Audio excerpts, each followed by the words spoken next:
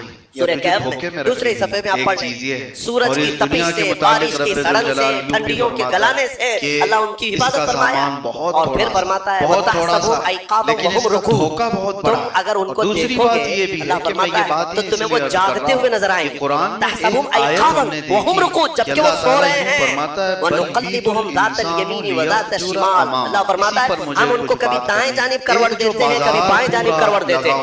اور اتنا ہی نہیں وَقَلْبُهُمْ بَاسِطٌ ذِرَاعَيْهِ بِالْوَصِيدِ. اللہ فرماتا ہے اور ان کا کتا بالٹی مار کر ان کے قریب میں بیٹھا ہوا ہے، یعنی چاروں پیر جیسے کتا کسی کی نگرانی میں بیٹھتا ہے. قرآن کہہ رہا ہے ان کا کتا چاروں پیر پھیلائے ہوئے ان کے پاس بیٹھا ہوا ہے. کتے کے بارے میں قرآن جس کا نام بھی قطمیر، وہ کتا ابھی بھی بیٹھا ہوا ہے غار میں. اور اللہ تعالیٰ یہ بھی فرماتا ہے تم انہیں دیکھ نہیں سکو گے، اگر دیکھنے کی کوشش کرو گے لَوَلَّيْتَ مِنْهُمْ فِرَارًا وَلَمُلِئْتَ مِنْهُمْ رُعْبًا. تم پیٹ پھیر کر بھاگ جاؤ کہ ایسا رعب ہم طاری کریں گے، رعب طاری ہو جائے گا، کوئی دیکھ نہیں سکے گا وہ کس کیفیت میں. اللہ ان کی حفاظت کر رہا.